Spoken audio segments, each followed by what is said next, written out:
O seni sana anlatacak. Seninle birlikte insanın fabrika ayarlarına daha yakından bakacak. İşte karşınızda biyolog, sinir bilim uzmanı, akademisyen, araştırmacı yazar, gezgin ve rockçı Profesör Doktor Sinan Canan. Sevgili dostlar, hepiniz hoş geldiniz. Sinan Canan'la Açık Bey'in NTV ekranlarında yine çok şükür sizlerle beraber efendim. Yine tek konumuz olan insanı mıncıklamaya, kurcalamaya devam edeceğiz. Ve tabii ki sevgili stüdyo konuklarımızla beraber.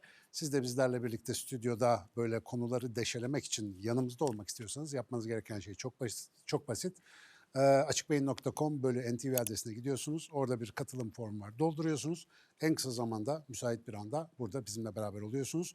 Ama gelemiyorsanız, çok uzaktaysanız Sinan Canan'a soruyorum bağlantısını tıklayarak bizimle aklınızdakileri paylaşıyorsunuz. Biz de onları bayılarak programımıza dahil ediyoruz. Bugün endişeden konuşacağız. İnsan neden bu kadar endişeli?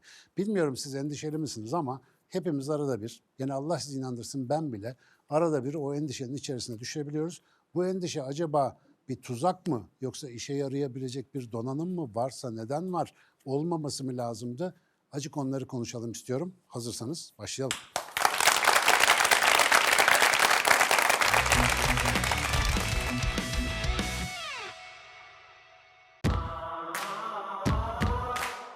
Allah korusun büyük bir savaşın içinde bulsak kendimizi. Şu andaki dert ve endişelerimizin kaçı geçerli olur acaba? Başımıza kötü bir şey geleceği endişesi, dikkat edin, var olmayan bir kuruntudur. Birçok özellikle genç arkadaşım, onlar şarj bitince sanki kutuplarda kutup ayıları tarafından parçalanacakmış gibi falan hissediyorlar yani. Hissedin, şu anda her şeye sahipsiniz. Şu andan itibaren dünyada teksiniz. Hiçbir insan yok. Bir anlamı kaldı mı? Atalarımızı da düşünün. Sanıyor musunuz ki devamlı mızrak elde höy höy höy, devamlı kaplandan kaçıyor? Öyle bir şey yok. Cep telefonunda baloncuk patlatamıyor. Ne yapacak? Yıldızlara bakacak. Çevresine bakacak. Sonra onlara bakana bakacak. İnsanın esas zihinsel mesaisi içe dönüp de keşfe yönlendirilirse muhteşem bir şey oluyor.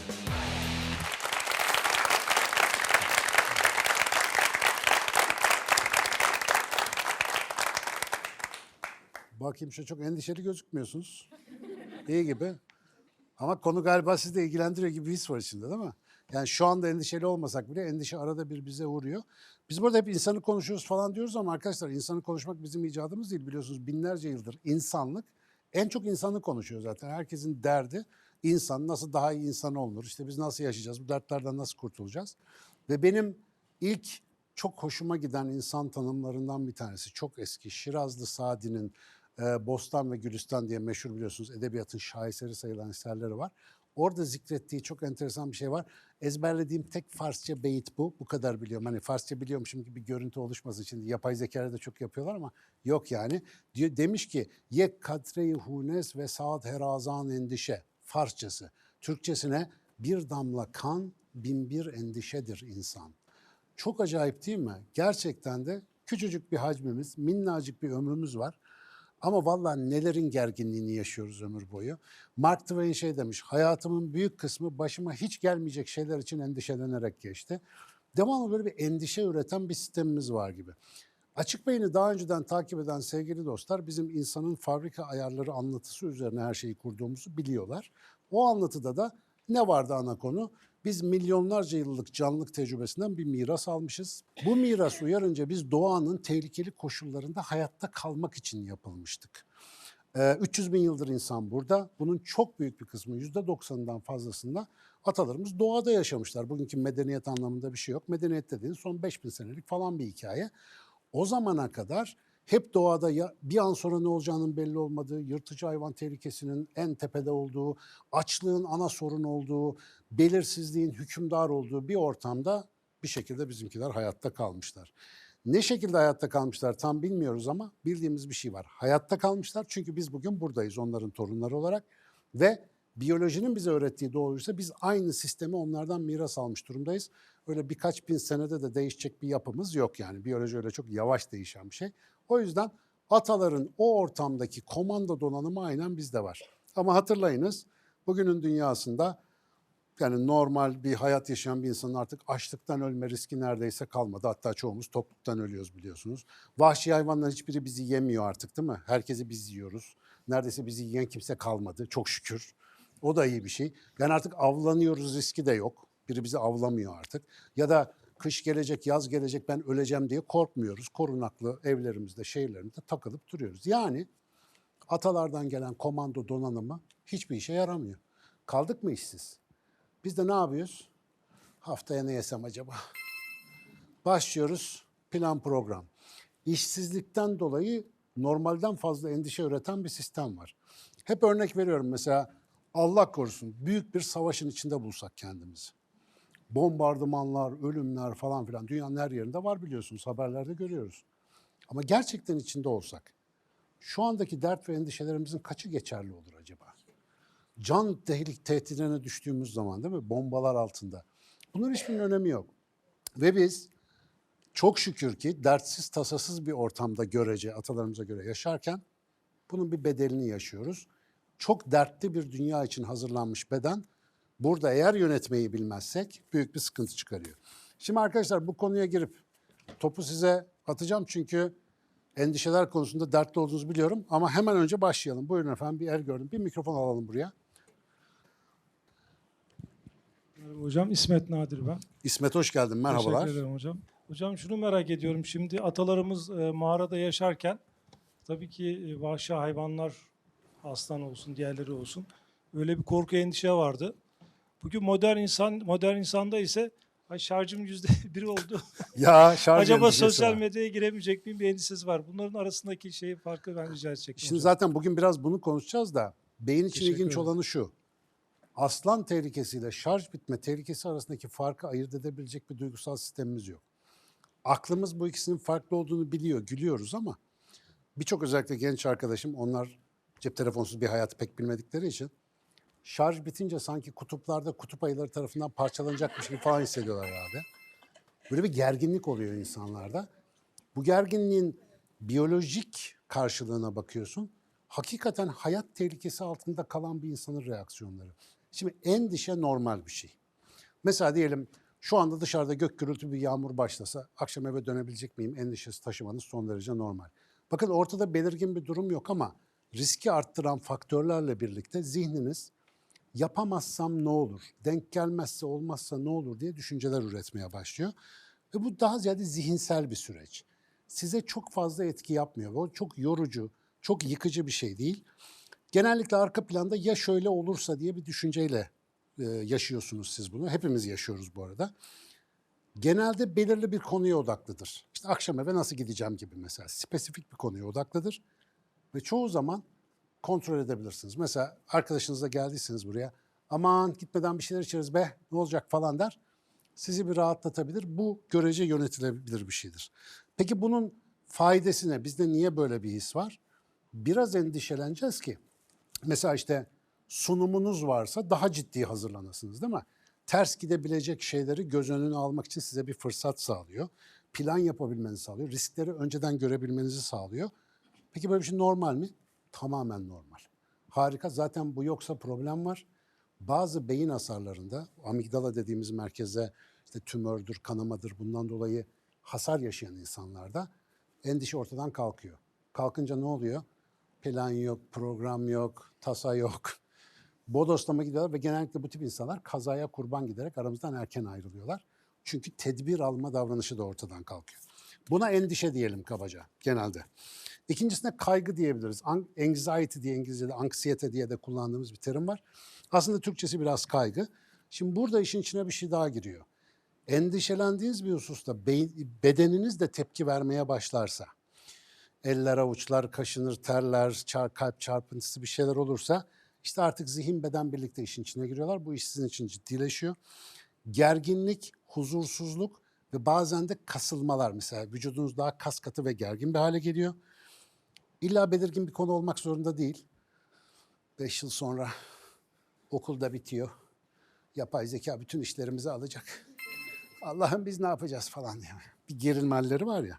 Bu ve bu biraz uzun sürebiliyor arkadaşlar. Bunun süreklilik eğilimi var. Çünkü bedende şöyle bir kural vardır. Bir şey zihninizden çıkıp bedene yansıdı mı Bedenden bir de tekrar zihne gidiyor. Bak diyor biz aşağıda çok gerginiz diyor. Zihinde diyor ki o zaman daha da gergin olalım hadi diyor. Birbirini besleyen böyle bir hani kuyruğunu ısıran yılan gibi bir hikaye başlıyor içeride. Ve bu uzun süre kapanmayan bir tehdit algısı oluşturuyor. Devamlı gergin oluyor bu tip insanlar. Peki bu nasıl bir şey? Normal mi? Sınırda. Yönetilebilirse, üzerine eğilinirse ve dikkatli bir proje olarak ele alınırsa insana öğretici, yol açıcı ve geçtiğinde de aslında güçlendirici bir şey. Fakat hiçbir şey yapmadan, Allah'ım neler olacak diye evde oturduğunuz yerde yaşarsanız bu durumu bir süre sonra son adıma, üçüncü adıma yani anksiyete bozukluğu dediğimiz tarafa geçiyoruz. Kaygı bozukluğu diye de tarif ediliyor. Şimdi bir şeyde psikiyatride, psikolojide bozukluk diyebilmemiz için o durumun günlük hayatınızı ve işlevinizi bir şekilde etkiliyor olması lazım. Olumsuz anlamda. Ve eğer bir şey olumsuz etkilemiyorsa, sadece içinizde oluyorsa buna bozukluk demiyorlar zaten. Ama bozukluk olduğu zaman da ortada fol yokken, yumurta yokken. Adeta termostat bozulmuş gibi her an endişeli insanlar. Var mı aramızda anksiyete bozukluğu olan? Hiç gözükmüyor vallahi. Olsa biraz gerginliği olan vardır belki belli konularda ama anksiyete bozukluğunda emin olun pek burada oturamazsınız. Yani sürekli kafanız öyle şeylerle meşgul olur ve bedensel belirtiler çok belirgin hale gelir. Artık kumandayı o kadar ele alır ki böyle terlemeler, işte öfke patlamaları, ne bileyim işte ağız, yüzde artık şekil değişiklikleri, devamlı dişleri kasmaktan biliyorsunuz insanlarda bir sürü sorun çıkıyor vesaire. Kaçınma davranışları başlıyor. Mesela o endişe edilen duruma düşmemek için devamlı eve kapanma, hayata karışmama, devamlı tedbir altında yaşama gibi hayatı küçültmekle ilgili bir şey başlıyor ve tabii ki bozukluk dememize neden olan şey günlük yaşamı çok ciddi kısıtlıyor. Bu arada arkadaşlar şaka değil. Dünyada birçok insan şu anda belki milyonlarca insan eş zamanlı olarak anksiyete bozukluğundan muzdarip. Ama sonda söyleyeceğim, başta söyleyeyim. Anksiyeteyi kötüleştirmenin en garantili yolu nedir biliyor musunuz? Daha kötü hale getirmenin en kötü yolu. Bilen var mı? Ne olabilir? Bir anksiyeteyi en kötü hale nasıl getirebiliriz? Eyvah işte başıma şöyle bir şey gelecek düşüncesi. Daha kötü nasıl olur? Daha kötü yap desem nasıl yaparsın? Bir mikrofon alalım. İsminizi bir alayım. Merhaba, ben Sümeyye. Sümeyye hoş geldin. Anksiyete bozukluğu diyebileceğimiz şey lohusalıkta yaşadım. Ve önceki hayatıma diyeyim, normalime tamamıyla zıt bir durumda. Ben baktım ki ben dinledikçe çığırı çıkıyor şey gibi yani mesela ya beşikte işte uyuyan çocuğumu Peki kartal insan kaparsa esas falan soru gibi şu. saçma. Onları dinlemeyi ne zaman başarabiliyorsunuz? Ya o sesleri ne zaman duyuyorsunuz? Ben kendimi görüp fark ettikçe şey dedim. Sümeyye bu çılgınlık, bu normal değil ve bu ses sana ait değil dedim. Peki ne yaptın sonra? Dinlemedim onları. Peki ama dinlememek için bir şey yapman lazım. Ses volüm düğmesi yok ki kapatayım da sussun falan. Yani Bir şey alalım. Durunca ama konuşma durmuyor. Ne yapacağız diyor. Eyvah diyor. Bıdı bıdı Hiçbir yapıyor. şey arkadan. yapmadan duralım hocam. Emin misin? Vallahi bunu anksiyetiklere söyleme. Bir oraya mikrofon alalım. Orada bir fikir daha var. Merhaba hocam, ben Elif Nur. İsminiz neydi? Elif Nur. Elif hoş geldin. Ben anksiyeteyi biraz küçük bir çocuğa benzetiyorum hocam. Güzel. Küçük çocuklar çünkü dinlenilmediğinde, görülmediğinde daha fazla hiperaktif oluyorlar. Tamam. Ve anksiyete dediğimiz şey de görülmediğinde, dinlenilmediğinde bence daha kötü Çocuk bir hal var alıyor. mı? Çocuk yok ama Belli. çocukları severim. Bak belli. Çünkü çocuk bir şey tutturur bazen Evet. tamam mı? Hı hı. Canını okur. Mesela bir neden döngüsü var çocuğun. Girdi mi çıkaramazsın onu. Neden her şeyin nedenini sorar. Anne babalar bilir o durumda ne yapacağını. Ne yapar? Elinden tutup parka götür. Çocuğu oyala. Dikkatini dağıt. Arkadaşlar anksiyeteyi kötüleştirmenin garantisi hiçbir şey yapmadan düşünmektir. Aksiyona geçmediğin zaman her zaman daha kötü olur. Kalkıp en basitinden bir aksiyona geçip bir şey yapmaya karar verirseniz anksiyete yerini başka bir şeye bırakır. Neden? Benim de 2 tane sistem vardı. Belki hatırlayanlar vardır daha önceki muhabbetlerden. Biri aşağıdan yukarı, biri yukarıdan aşağı çalışan 2 sistem. Aşağıdan yukarı çalışana literatürde sistem 1 diyorlar. Bütün hayvanlar sahip. Yani her ikisine de bütün hayvanlar sahip de hayvanlar daha ziyade aşağıdan yukarı çalışanlar. Yani nedir o aşağıdan yukarı çalışan? Dürtüler, arzular bir şey istiyor. Hayvana yansıyor bu ve plap diye davranışa dönüşüyor. İşte arada filtre yok. İkinci sistem ise yukarıdan düşünüp taşınarak, analiz ederek, planlayıp aşağı doğru, davranışlara doğru yansıttığımız bir ikinci sistem var. Şimdi birinci sistem dürtüsel ve hızlı. Kaplan kovalıyorsa çok işe yarıyor. İnşallah hiçbirinizi kovalamamıştır. Mesela kaplan kovalarken acaba kaç kilometre hızla koşuyor? Bu beni yer mi? Ağzı o kadar açılmaz canım falan diye. Allah rahmet eylesin gitti. Düşünemezsin. Kaplanı gördün mü topuklayıp kaçacaksın. Topuklayıp koşmanı sağlayan sistem o birinci sistem işte. Şimdi o sistem anksiyeteden sorumlu olan. İkinci sistem ise mesela baraj yapacaksın, bina inşa edeceksin değil mi? Bir kompleks sorun çözeceksin, evde priz takacaksın. Dürtüsel yapabilir misin bunları? Mesela dürtüsel bina yapılır mı? Yani öyle olmaz değil mi? Oturacağın plan, program, detaylı analiz falan işte o zaman bu sistem 2'yi kullanmak zorundasın. Anksiyete sistem 1 ile alakalı. Düşünüp taşınıp plan yapıp aksiyona geçmek sistem 2 ile alakalı. Ve bunlar terazi gibi. Biri çalışırken öbürü baskılanıyor. Biri baskınken öbürü zayıflıyor. Siz dürtüsel davranırken felsefe yapamazsınız. Olmaz. Kafa çalışmaz. Yani aslandan kaçarken 2 kere 2 daha kaç? Yok olmaz. Mesela aşırı gergin arkadaşlar sınavlarda niye başarısız oluyor? Sistem bir galebe çalıyor, kafa çalışmıyor. Ama daha önceden hazırlıklı olan, sistemi iyi eğitmiş, çalışmış, hazır olan kişiler, hatırlıyorsunuz değil mi onu? Hazır olan niye huzurlu oluyordu? O cepte. Hazır huzur aynı kökten geliyordu. Hazırlıklı olan üst tarafı çalıştırmayı becerdiği için böyle bir gerginlik durumunda bir dakika elimizden gelene odaklanalım, şunu deneyelim, bunu yapalım gibi harekete geçtiği anda anksiyete azalıyor. Şimdi birincisi demek ki bu iki sistemin hangisinin devrede olduğunu bulmak. Yakın zamanda aşırı endişe hissettiğiniz bir durum hatırlıyor musunuz? Paylaşmakta sakınca görmezseniz eğer. Bu size ne yaptı, nasıl baş ettiniz falan öyle bir anısı olan var mı? Buyurunuz efendim. Meltem ben. Meltem hoş geldin tekrar. Hoş buldum hocam. Uzun süredir yaşadığım şehirde imkansızlıklardan ve olanaklardan sıkıldığımı fakat başka bir şehre gitmekten de çok anksiyete yani çok endişe yaşadığımı düşündüm. Yer değiştirme Bir anksiyetesi. bilinmeze gitmekten. Evet. Fakat En çok bu arada arkadaşlar gerginlik yapan şey bu. Belirsizlik ve bilinmezlik. Belirsizlik ve bilinmeze gitmek. Sizin öğretileriniz, sizin videolarınızın çok etkisi oldu bu arada. Bak. Gerçekten öyle. İnşallah bana da etkisi olur. Konfor çürütür dediniz. Sinan Canan'ın en büyük lafı konfor çürütür. Konfordan çürüdüğümü fark ettiğim bir dönemdeydim. Bir dakika Hiç- konfor derken evde çok mu rahattın yani? Böyle bir Her elin şey yağda çok bir elin balda. stabil. Hiçbir şey harekete geçirmiyor. Olanaklar kısıtlı. Ben kendimi Alıştığın gerçekleştiremiyorum. döngülerin içerisindesin Alıştığım ve değiştirmene döngülerin gerek yok. içerisindeyim. Sürekli aynı döngüler tekrarlanıyor ve ben bunu fark ediyorum ve hiçbir şey yapamıyorum. Bu süreçte yaşadığım şehri, yaşadığım, bildiğim alanı, her şeyi terk ederek bir belirsizliğe yol atmak noktasında çok endişe hissettim. 3 senemi aldı bunu Şimdi böyle yenmek. deyince ben de gerildim yemin ediyorum. Niye öyle bir şey yapıyorsun ya? 3 Otur evde senemi ya. aldı hocam. Ondan Coşma. sonra Ebeveyn gibi konuşayım mı şimdi? Ne işin var çocuğum? Otur rahatımız yerinde şurada falan. yani evet, yok, konfor çürütüyor hocam. Oradan girelim. Konfor derken burada yeni duyanlar Sinan Canan rahat koltukta oturmaya karşı diye bir şey anlaşılmasın. Çünkü beni kafede falan basıyorlar arkadaşlar. Tam böyle kahve. Hocam konfor çürütür ne yapıyorsun falan diye. O değil o. Hayatımız boyunca devamlı tekrar Aynı edip içinden döngüler, çıkmayı bir türlü içinden düşünemediğimiz, çıkamadığımız şikayet etsek bile ne yapacağımızı Ne bilemiyormuş yapacağımız gibi olduğumuz hal var ya. Aslında o değil. Ya o bizim varoluş halimiz değil. Bir şey bizi sıkıyorsa bu bir işaret. Mesela endişe varsa bir şey yapman lazım diyor. Bir korku varsa, sıkıntı varsa bir şey yapman lazım diyor. İşte o bir şey yapman lazım diyen arkadaşa cevaben dürtüsel davranmak yerine yani bir anda evi barkı terk edeyim gideyim falan değil. Oturup gerçekten niyet, gayret, cesaret direkt onları şöyle bir niyete, gayrete ve cesarete dönüştürüp planla hareket ettiğimizde ne anksiyete kalıyor ne bir şey. Ben ilk yurt dışına çıkışımı hatırlıyorum 1998'de. Ölüyordum o korkudan.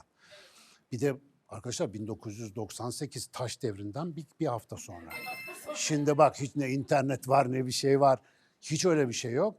Gidiyorsun ne kredi kartı ne cep telefonu bugünkü kolaylıkların hiçbiri yok. Cebimizde küçük bir tomar para. Böyle dın diye ortada bir yerde Türk filmlerinde Sirkeci Garı'nda inen Kemal Sunal gibiyim. Ne yapacağımı bilmiyorum yani. Durum çok kötü ve o gerginlik gitmeden önce başlıyor. Ama oraya gittiğinizde hayatta kalma modundasınız ya. O zaman endişenin ne işe yaradığını anlıyorsunuz işte. Oradaki tanışıklıklarım, oradaki fark etmelerim hala hayatıma yön veriyor. İyi ki o kabuktan çıkmışız. İyi ki sevgili Süleyman Kaplan hocama da buradan tekrar teşekkür ediyorum. Hala kendisi aktif görevde beni zorluya zorluya döve döve göndermişti. İyi de yapmış. O gün bugündür mesela hayat küçük de olsa farklı bir seyirde. Hiçbir şey yapmadan durabilir miydim? Dururdum. Durabilir misiniz? Durursunuz. Ama ne olur? Bir süre sonra ısıtılan suda yavaş yavaş haşlanan kurbağa gibi konforun içinde ne olduğumuzu maalesef karıştırabiliriz. Buyurunuz. Hocam Betül ben. Betül hoş geldin. İnsanın bünyesinin, her insanın kendi mizacına ve doğasına bağlı kalarak belli bir enerji biriminde, yani bunu zaten kilokalori olarak bir şey söylüyoruz işte. Günlük bir üretimi var ama bunun zihinsel olarak da var olduğunu bilmemiz çok daha Çok iyi bir mantıklı. nokta. Güzel. Evet, mesela Bir kotamız var yani. evet, Üretim bir kotası. kotamız var ve diyelim ki işte 2000 birim bir üretimim var benim ve günlük olarak verdiğim her şey 700 birim. 1300 birim fazlalık. Ve fazlalığı ben nereye kullanacağım? Eğer sağlıklı bir yöne doğru, bu da bir amaç doğrultusunda, bir planlama doğrultusunda çevirmezsem ve etrafımı da çevirmemiş diğer kişilerle birlikte doldurursam, o zaman çok yüksek anksiyetenin çok tatlı adımlarını yavaş yavaş atmaya başlayıp kendime muhteşem endişelerle dolu bir gelecek yaratmış olurum yani.